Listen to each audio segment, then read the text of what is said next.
Le ministre du Plan et de la Coopération internationale Ismaël Nabé a entamé une tournée stratégique en Asie de l'Est et du Sud-Est dans le cadre du repositionnement de la Guinée sur la scène internationale et le renforcement des partenariats mutuellement bénéfiques avec des acteurs clés de la région.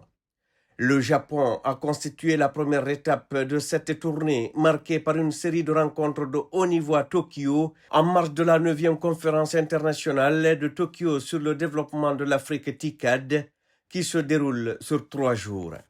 Le ministre Ismaël Nabé a ainsi échangé ce mercredi 20 août 2025 avec des personnalités influentes du gouvernement japonais, des partenaires techniques et financiers ainsi que des institutions internationales majeures. Parmi ses interlocuteurs, on note la rencontre avec le ministre japonais des Affaires étrangères Takeshi Iwaya, des responsables de la JICA, agence japonaise de coopération internationale, ainsi que des dirigeants de la Yokogawa Electric Corporation, un leader mondial dans le domaine des technologies d'automatisation industrielle et de contrôle de processus.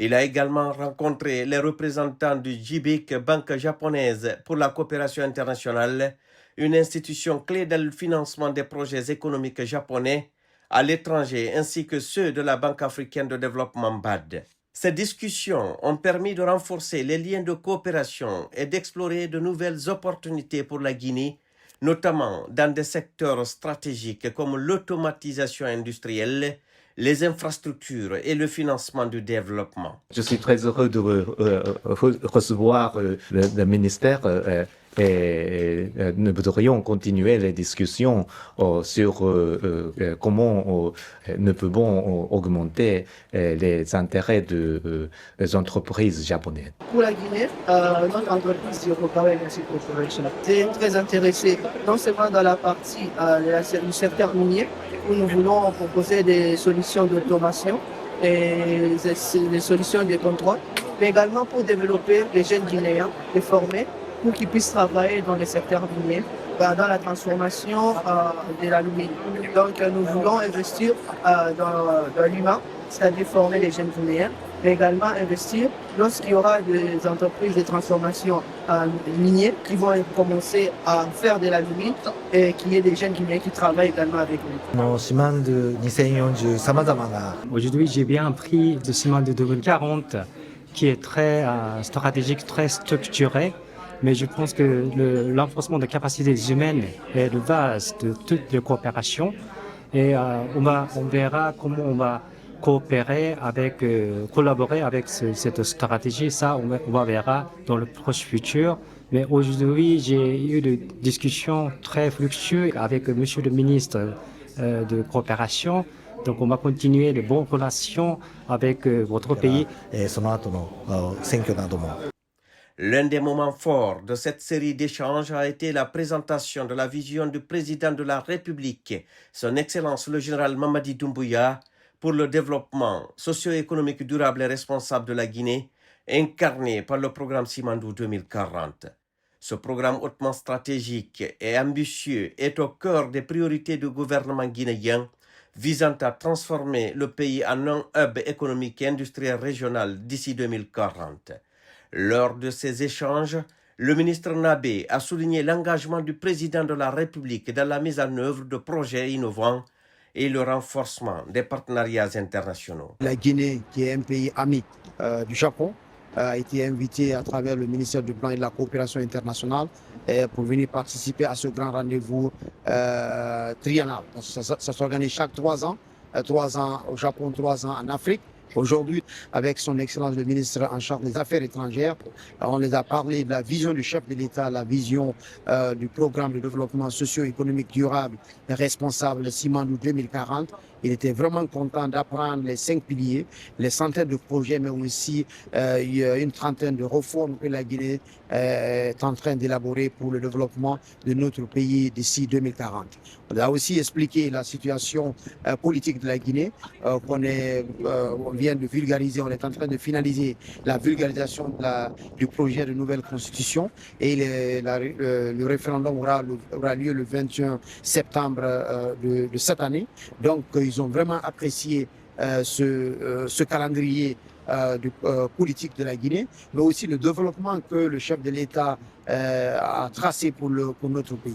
Donc, on a aussi parlé avec le ministre des Affaires étrangères de l'organisation très prochaine à Tokyo d'une table ronde par rapport au programme Simandou 2040 pour inciter les entreprises japonaises, mais aussi le financement des banques japonaises, ce qui n'a même ramené de rencontrer aujourd'hui la banque japonaise pour la coopération internationale, qui est une banque de crédit export qui accompagne les entreprises japonaises.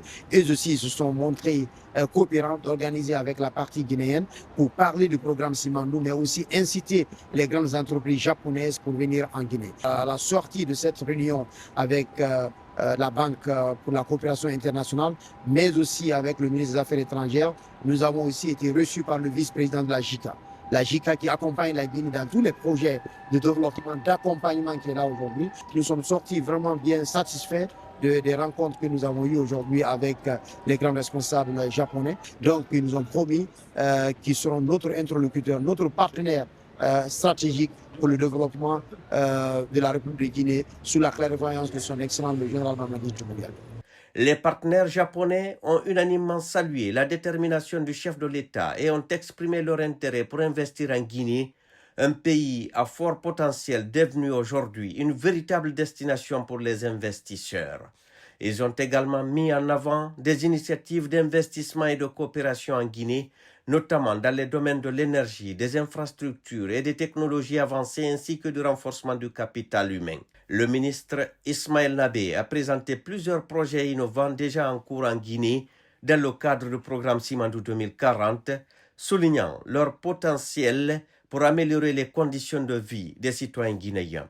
Les discussions fructueuses avec les autorités japonaises et les partenaires internationaux ouvrent de nouvelles perspectives pour le pays dans le cadre de Simandou 2040. Le ministre du Plan et de la Coopération internationale a su convaincre ses interlocuteurs de l'engagement de la Guinée sur la voie du développement et a mis en lumière les opportunités qu'offre le pays en termes d'investissement et de coopération internationale.